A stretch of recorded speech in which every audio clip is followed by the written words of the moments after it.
학자들은 이렇게 말합니다. 이 상황에서 돌을 맞을 수도 있었대요. 그 병을 걸린 여인이 지금 대중 사이에 자기 존재를 숨긴 채 나타나는 건 율법의 심각한 위배였다고 말하기 때문이죠. 그걸 뛰어넘는 어떤 행동? 뛰어넘는 어떤 결정? 아마 선입견 없이 마가복음의 믿음을 보면 그걸 예수께서 믿음이라고 하는 것 같습니다. 좌절하지 않는 거죠. 한번 실패했다고 포기하지 않는 겁니다. 낙심했지만 다시 일어나는 겁니다. 그리고 성경은 이렇게 말해요. 안녕하십니까. 평범한 사람들을 위한 신학의 도움말 김명기 목사입니다. 계속해서 좋아요, 구독, 알림 설정 부탁드리고요. 오늘 무슨 얘기할까 하다가 믿음이란 주제에 대해서 한번 얘기해 보려고 합니다. 교회 가면은 믿습니까? 라는 질문 제일 많이 받지 않나요? 그러면서도 우리는 믿음에 대해서는 그렇게 많이 고민하지 않는 것 같습니다. 고민하지 않기 때문에 사실 오해도 많죠. 어떤 오해가 있을까요? 너무 많고요. 근데 제가 그 중에 하나를 저격하는 건 아닌데 한번 생각해 보고 싶어요. 이런 오해들 있죠.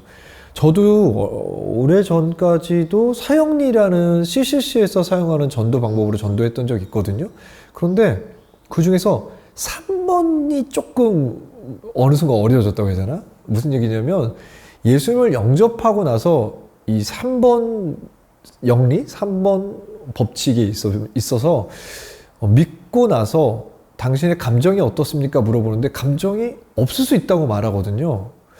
감정이 마치 믿음에서 배제되는 듯한, 물론 그렇게 써져 있지는 않습니다. 근데 그렇게 해석될 수 있는 여지가 있고 또 그것이 좀 어떻게 보면 오해가 한국교회에 좀 쌓이고 있지 않는가? 그러니까 내가 믿는데 감정이 별로 안 중요한 거 아닌가? 이런 생각을 하게 될 수도 있는 것 같습니다. 근데 사실 믿음이란 영역에 있어서, 믿음이란 개념에 있어서 마음, 감정 너무 중요하거든요. 왜냐하면 하나님을 신뢰한다. 이런 얘기에 있어서 감정이라는 요소가 배제될 수가 없잖아요. 너무나 그냥 믿음을 동의하는 것, 뭔가 이 사윤이가 말하는 것을 받아들이는 것으로만 얘기하는 거 아닌가, 이런 생각을 하고 있었습니다. 그러니까 오해가 있는 거죠. 믿음에 대해서. 물론 맞는 얘기도 있지만 또 오해도 있다. 믿음에 대해서 한번 생각해 보려고 하면요. 그래서 믿음이 뭐냐? 오래된 얘기부터 해봐야 될 것 같아요. 이런 오해를 해결하기 위해서. 자, 몇 가지 얘기를 좀 가져왔습니다. 우선 아퀴나스라는 사람이 있습니다. 중세의 아주 유명한 신학자죠. 믿음을 이렇게 말해요. 믿음이란 지성으로 동의할 만큼의 증거가 충분하지 않을 때 의지가 지성에 작용하여 생기는 동의다. 그러니까 핵심이 뭐냐면 동의하는 거예요. 그런데 증거가 충분하지가 않아요. 오해하지 않으시면 좋겠습니다. 증거가 충분하지 않은 게 하나님 때문은 아니에요. 우리 이성이 부족하기 때문이죠. 뭔가 증거는 많지만 우리가 깨닫지 못하는 이성을 가지고 있는 거죠. 어찌됐든 간에 부족해요. 그런데 이성을 의지가 딱 움직여서 동의하게 한다. 부족한 증거, 동의. 이런 것들을 좀 중요하게 생각했던 것 같아요. 자, 믿음으로 구원을 얻는다. 그래서 종교개혁을 일으켰던 마르틴 루터는 믿음에 대해서 무엇이라고 하는가? 믿음은 하나님의 은혜에 대한 확신의 지식이다. 확신과 지식이다. 이렇게 말해요. 뭘 강조하고 있냐면 무엇을 믿어야 되는가에 대한 강조를 해요. 아마 그 당시에는 교회, 전통, 카톨릭 이런 얘기를 하지 않았을까요? 그런데 마르틴 루터는 하나님의 은혜 말고는 믿음의 대상이 아니다. 이런 걸 강조하고 있는 거죠. 또 잔 칼뱅은 믿음에서 뭐라고 하냐면요. 우리를 향한 하나님의 은혜에 대한 확고하고 확실한 지식.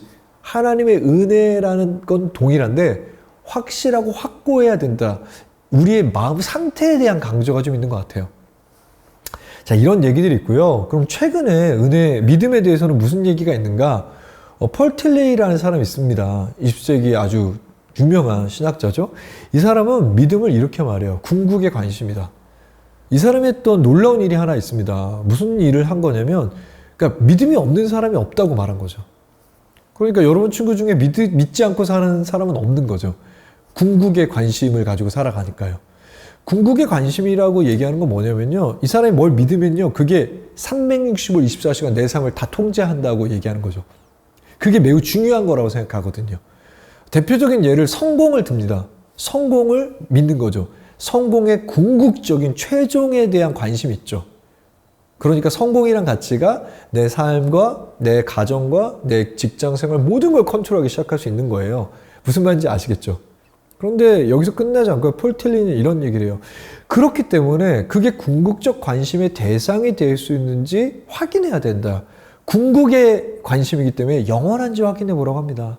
성공이 영원한지. 또 한 가지 예를 드는 게 국가인데요. 국가가 영원한지 한번 생각해 보라. 이렇게 얘기합니다.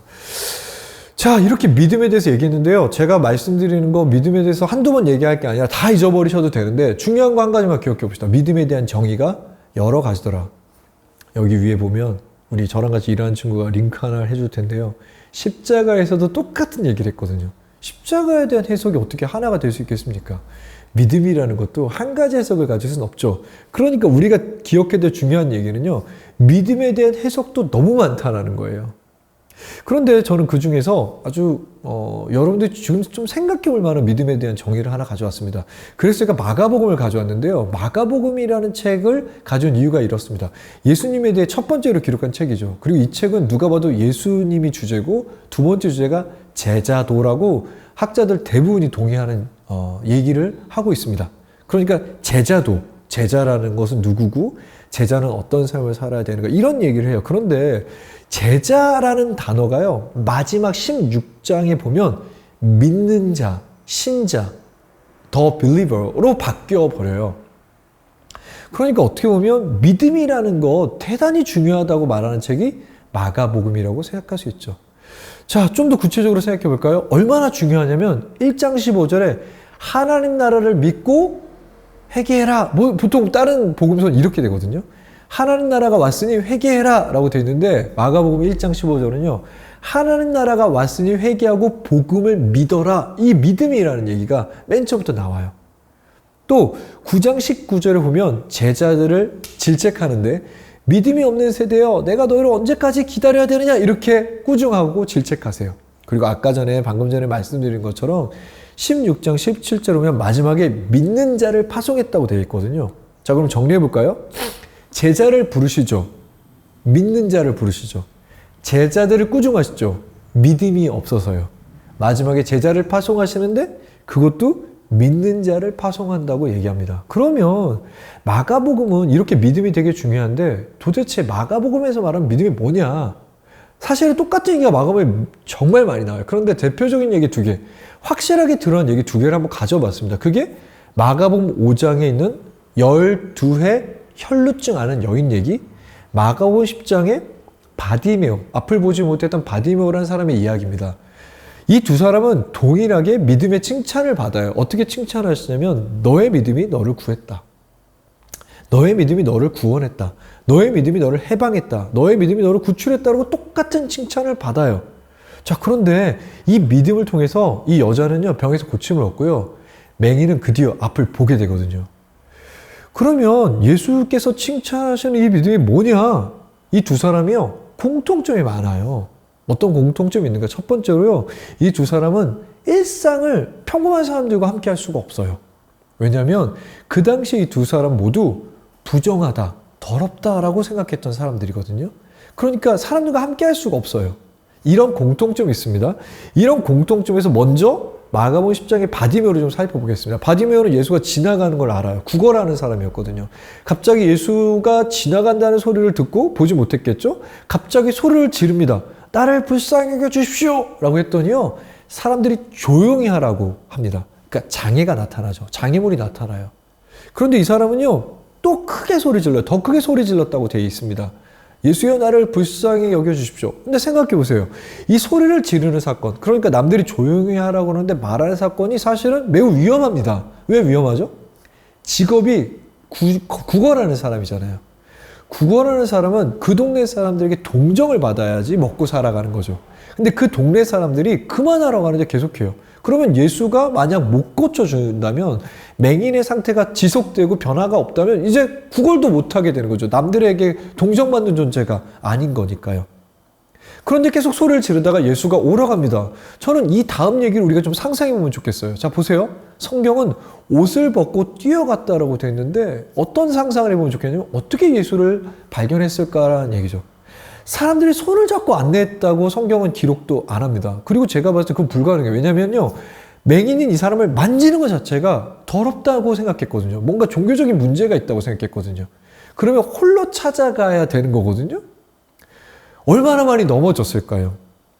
얼마나 많이 당황했을까요? 수많은 장애가 있다고 좀 상상해 보세요. 근데 이 사람은요, 넘어져도 다시 일어나고, 넘어져도 다시 일어납니다. 그리고 예수 앞에 도착해서 이런 얘기를 들어요. 내 믿음이 너를 구원했다. 이 여자도 마찬가지입니다. 사실 여자가 해결해야 될 가장 큰 장애는요, 경험이에요. 그러니까 몇 년 동안 자기의 전재산을 탕진하고 나서 정말 유명한 의사를 또 치료하는 어떤 마법사 같은 사람을 만나는데 병이 안 낫거든요.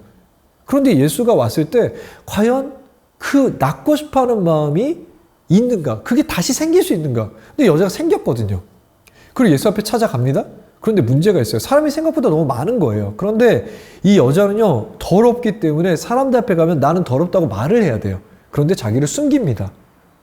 그리고 예수 앞에 가서 고쳐달라고 얘기도 못하고 옷을 만져요. 그리고 그냥 갔으면 되는데 굳이 또 예수님이 장애를 만들어줘요. 뭔가 거치는 돌을 하나 딱 깔아요. 뭐냐면 누가 내 옷을 만졌는가? 나는 지금 능력이 빠져나가는 걸 느꼈다. 그냥 보내지 않으세요. 마치 예수께서 장애물을 주는 것 같아요. 바디메오도 똑같죠. 누가 가서 좀 데리고 와라 이렇게 얘기 안 하시죠. 자, 장애가 나타났는데 여자가 바로 엎드려서 얘기합니다. 제가 만졌습니다. 학자들은 이렇게 말합니다. 이 상황에서 돌을 맞을 수도 있었대요. 왜냐하면 혈루증 여인이, 그 병을 걸린 여인이 지금 대중 사이에 자기 존재를 숨긴 채 나타나는 건 율법의 심각한 위배였다고 말하기 때문이죠. 근데 여자는요, 그 모든 장애를 극복하고 자기가 옷을 만졌다고 말합니다. 자, 마가복음에 이 여자도 똑같이 칭찬받죠. 내 믿음이 너를 구했다. 근데 이 얘기가 두 번만 나오는 게 아니라 이 얘기가 가득합니다. 반대로 말해볼게요. 제가 아까 그랬잖아요. 마가복음 9장에 예수의 제자들이 꾸중을 받거든요. 어떤 꾸중을 받냐면요, 귀신 들렸다고 생각하는 아들을 가져옵니다. 일종의 발작을 해요. 제자들이 기도를 시작합니다. 그런데 안 낫거든요. 그리고 안 나니까 기도를 멈춘 것 같아요. 예수께서 꾸중합니다. 믿음이 없다라고 꾸중하세요. 근데 제자들 입장에서 보면요, 이 전에도 치유나 귀신 들린 자를 고쳐주기 위한 기도를 했던 것으로 나오거든요. 그때는 기도하면 바로 낫고 바로 귀신이 떠나갔던 것 같아요. 그런데 이번에 기도하는데 잘 이루어지지 않은 거죠. 그런데 어느 정도 기도하다가 기도를 멈춘다. 적어도 예수께서 제자들과 떨어져 있다가 다시 제자들에게 왔을 때 기도하고 있지가 않습니다. 멈춘 거죠. 그렇기 때문에 예수는 제자들을 꾸중하셨다고 할 수 있는 것 같습니다. 그러면 여러분, 마가복음에서 말한 믿음이 뭘까요? 동의? 은총에 대한 확신? 아니, 없잖아요. 이 사람들 십자가 전에 이런 행동을 하잖아요. 우리가 아는 뭐 하나님의 끝없는 사랑, 조건 없는 사랑, 이런 얘기를 할 수가 없는 때잖아요. 그럼 예수께서 너를 구원했다라고 말한 믿음을 그런 신학의 선입견 없이, 교리적 선입견 없이, 십자가에 대한 선입견 없이 한번 생각해 보죠. 뭘 말하는 겁니까? 예수께서 말하는 것. 그 학자들은 이걸 이렇게 말해요. 레질런스라고 합니다. 이게 뭐냐면 회복력? 회복하는 마음? 수많은 장애가 있다는 거예요. 바디메오가 소리를 지를 때 그만해! 그러면 딱 주눅 들잖아요. 그런데 다시 할 수 있는 마음? 또 넘어지잖아요. 예수 앞에 갈 때. 그런데 다시 일어나는 마음? 옷이 무거우면 옷을 던지고서라도 예수 앞에 나아가는 것? 내가 수년 동안 치료를 위해서 노력했는데 회복이 안 됐어요. 마음에 낙심돼 있을 거 아닙니까? 그런데 회복하고 싶은 마음? 사람들 앞에 나가면 안 돼요. 장애죠. 근데 그걸 뚫고 예수 앞에 나아가는 것? 너무 예수 앞에 말하기 부끄러우니까 손을 내밀어서 옷을 만지는 것? 이 회복력. 내가 어떤 인생에서 좌절이 됐을 때, 내가 인생에서 장애가 나타났을 때, 그걸 뛰어넘는 어떤 행동? 뛰어넘는 어떤 결정? 아마 선입견 없이 마가복음의 믿음을 보면 그걸 예수께서 믿음이라고 하는 것 같습니다. 좌절하지 않는 거죠. 한번 실패했다고 포기하지 않는 겁니다. 낙심했지만 다시 일어나는 겁니다. 그리고 성경은 이렇게 말해요. 그 믿음이 너를 구원한다. 믿음에 대해서는 정말 많은 얘기를 할 수 있을 것 같아요. 근데 때로는 그 믿음이 너무 우리의 마음의 상태나 혹은 감정에 집중되어 있는 건 아닌가? 근데 오늘 성경 보면 믿음은요, 그냥 행동인 것 같아요. 어떤 결정인 것 같아요. 여러분들 이 관점에서도 한번 믿음을 생각해 보시면 좋겠습니다. 그리고 왜 없겠습니까? 넘어진 것 같을 때가 있고 안 될 때가 있고 좌절할 때가 있고 낙심할 때가 있잖아요. 그런데 다시 한번 나아가 볼까? 다시 한번 시작해 볼까? 그 믿음이 구원했다. 그걸 잊지 않으시는 여러분 되시면 좋겠습니다. 또 누군가에게 다시 일어날 수 있는 힘이 될 수 있는 우리가 되면 더 좋겠고요. 늘 그렇듯이 우리에게 찾아오는 하루 누군가에게 힘이 될 수 있는 우리가 되기를 기대해 봅니다. 그렇다면 안녕히 계세요.